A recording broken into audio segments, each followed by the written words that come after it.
because what you do is going to impressionate on. I made up another word there, I think. Impressionate into the child, and they're going to take that and learn from that and use it on their own self. And that's, I have to be very. Yeah. No. So it's interesting that you bring that up because it's for me right now. Like I'm navigating a relationship with my father who I only met 2 years ago, and so like we're navigating like this dynamic of like, all right, is it father son? Is it more like we're more equals? I said, sir, I got a full-time job, benefits, I graduated, tie, all those things. But because he was in prison for so long, he had to essentially like redefine what his masculinity looked like. For black men, it's sexual domination, power, money, and being a provider, quote unquote. However, we all know, like in the black family, like black women are usually the breadwinners. So that's usually how it is.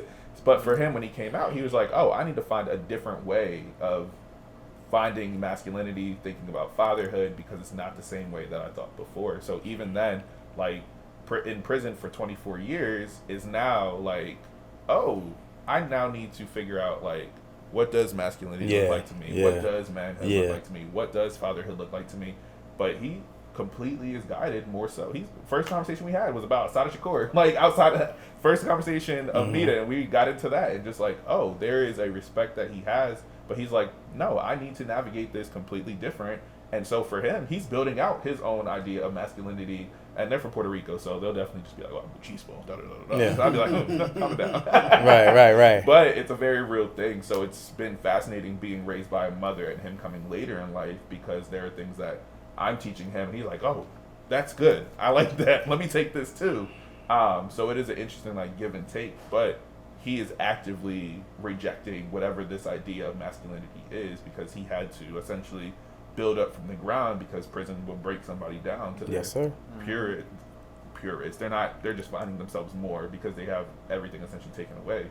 So it's super fascinating to kind of see my relationship to him, but also how he's navigating fatherhood and developing his own emotional intelligence, because he had to be with himself for so long.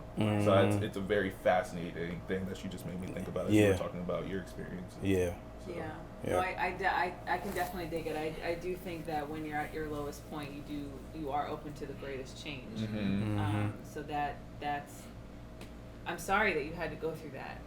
But I mean, I'm lit, so like, but it was like a lot of work. But yeah. Most definitely, it was just one of those things where I was just like, I'm still extremely appreciative for what I had, and we understand the system, so I gained much more empathy as we build out this relationship. But I was like, mass incarceration is a real thing, but I had to do the work to be like, but that's not on you. That's just the way the system and everything was designed, rather than blaming you for not being there. So, and you also got to be a part of Dadgate. I don't talk about that. There was a situation on Twitter where everyone got to see his dad, and his dad's may attractive. Or may not have broken the internet. So having an attractive dad has its pros and cons. Right. Good, and you were famous for like 48 hours to a week. I said, Twitter famous to this day. So you were the main character on Twier, as they say. Well, his dad was. He was the side character. Right. You were side character, right? You must look like your mom. I said, I am. I do. Wow. Oh, that's so fascinating. So Mufasa, I'm gonna kick it to you because you've been quite quiet. Although I know you've been writing down your thoughts. I know you got something. I gotta take my man took notes. I was like, am I underprepared? I'm overprepared. I was like, I didn't invite. So in that regard, as coming from the lens of being an educator, and I'm so glad that both of you are, both of children and adults, that dichotomy of like seeing someone in their youth and having to try and relate to them on different levels of around race and culture, and we were discussing before how you also work with children who are on the spectrum, and how do you relate to them in that sense, and then also on the other side of working with adults, like with the challenges that they face that are not just racial but like beyond that. What tools do you think that they would need to be able to thrive and be able to protect their mental health as adults? So to preface I need to note that I'm not a human father like you, but a cat dad. Oh, her, same. Yeah, okay, cool, you get love that. to see it. So that in mind, my eldest cat, Lumia, she is very much like me. So it is like looking in a mirror in that regard. I have done a lot of shadow work over the course of my life because I've received a lot of baggage that is not my own. A theme with me, I did a photo shoot yesterday for modeling stuff, was I had my fencing bag full of swords and gear, I had a big suitcase, and I had a backpack, and I had a prop bag. A lot of baggage. I am less. I see where you're trying to take the culture. That was a good time. I see that. With all that in mind, though, with the traumas I have and come from, because my father, he comes from Haiti. He has his own plethora of stuff that is not my place to get into. Sorry, guys. But for my mom, she also has her own stuff that she has come from. They're both the youngest in their families, and they did not have all the resources they needed and should have had to succeed. With that in mind, they still succeeded. They're the most successful members of both their families, and they have pushed my sister and I to great lengths. I kind of had an epiphany last week that in some ways my parents are like gods trying to masquerade as mortals while trying to raise their kids as humans, but sometimes getting annoyed when they don't act like the gods they know them to be. And it kind of ties into this idea of, well, as you said, being more mature or like older than you actually are. Right. And I mentioned earlier before we started how going to Target as a little boy, some old white lady saying, "Excuse me, can you help me find the toothpaste?" I'm like, I'm in the toy section trying to find some Yu-Gi-Oh cards. I don't even use toothpaste as much as I need to. I do now, but Yeah, right. Praise it. You get hooray for growth. You gotta be happy about that. yeah, it's like going to therapy, brushing your teeth, wiping your behind. You gotta take care of yourself in order to grow and, you know, overcome that 7-generational curse or blessing, however you want to look at it. And a lot of it comes down to fixed versus growth mindset. And teaching meditation in schools, like, we really don't do that. Well, let me rephrase. I would imagine when we were in school, they didn't teach meditation. No, sure. No. They're starting to do more of that. Right. I see it on like YouTube, Facebook, and all these various posts about how they show videos of like students and kids like in the detention or whatever they're calling it now, because no one likes detention. ISS. Wow. ISS, I yeah. actually used to do in-school suspension before my current job, and it was the most fun. Because A, I'm just like doing my own work, and it's like, yo, you guys have a choice. You can either do your work, you can have fun while you're doing your work, or I can just do my stuff and just like sit here and babysit you. Either way, I'm getting paid. And I was just upfront and honest with them. I talked to them like a person. I didn't baby them. I didn't treat them like an adult, because they're still children. I'm like, yo, here's the reality. You got work to do. You need to grow, because here's something my dad told me. You got to work twice as hard just to get half of what they have. And at first I was like, what are you talking about? But I used to be a big part of the burner community. I've done a lot. I've been in leadership positions. There were some leadership positions I was overlooked for, probably because of this. Maybe because me having to dumb myself down to not get killed. They assumed a lot about me. It's okay. We're gonna have a long talks later, you and I. But it all comes down to the idea of don't let anyone dim your light. And to give an example, because again, we're talking about the resources for those children, part of it is teaching them fixed versus growth mindset. Meditation in the schools.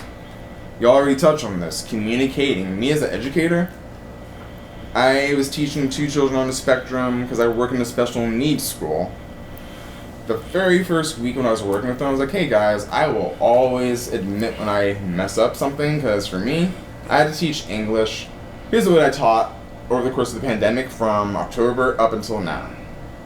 World history, English, Algebra 2, physical science, so physics and chemistry.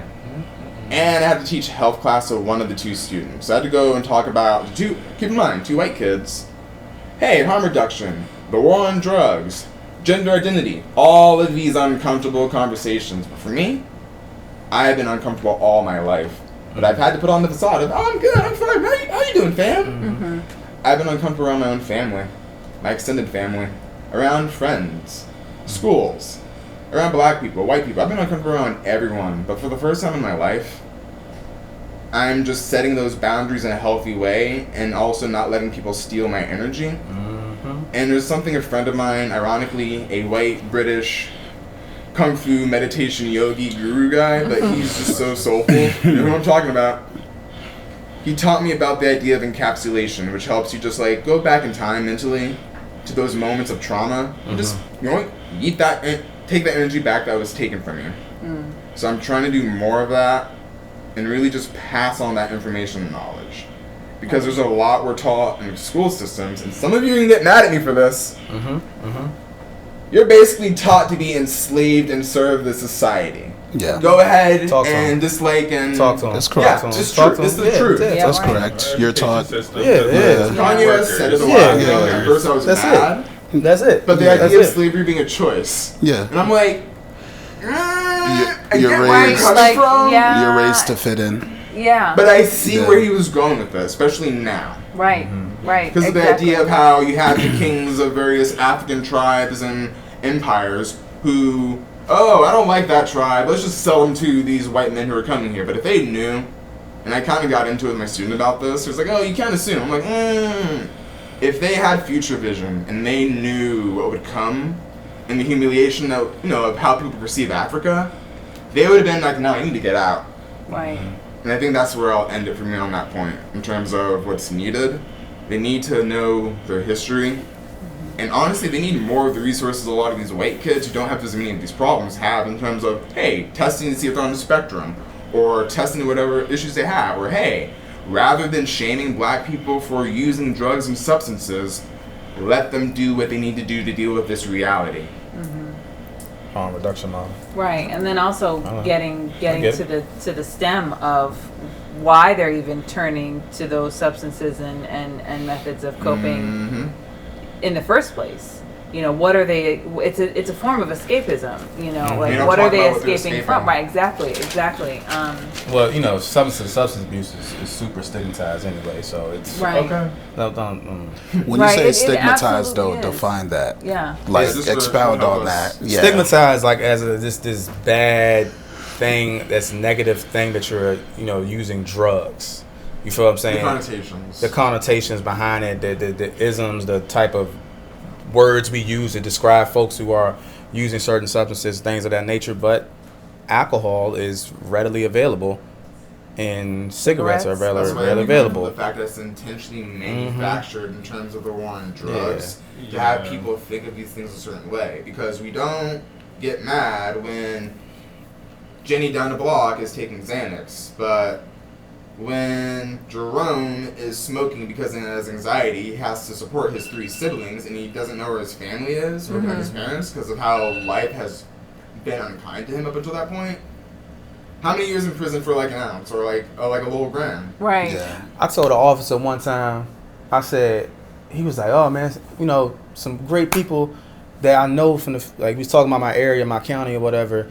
And he was like, these people that are selling the drugs is passing down from generation to generation to generation. Now I understand. My uncle was in the drug game or whatever, so I understand that, right? But he was like, it's passing down, and they just, I said, why do you think they selling drugs? He was like, well, he said economic, issues. They don't have the money, don't have the resource. I did, because that area that they selling drugs from don't have none of the resources that the rest of the county got. So what you expect them to do? I can get 100 right here. I can get 500 right here today, off of 5-10 minutes, a 10-minute transaction. And you want me to go work 9 to 5? Where you gonna tell me I'm gonna work my butt off and get taxed and make only $150 a day or $80 a day? And the money doesn't even go back to the black community.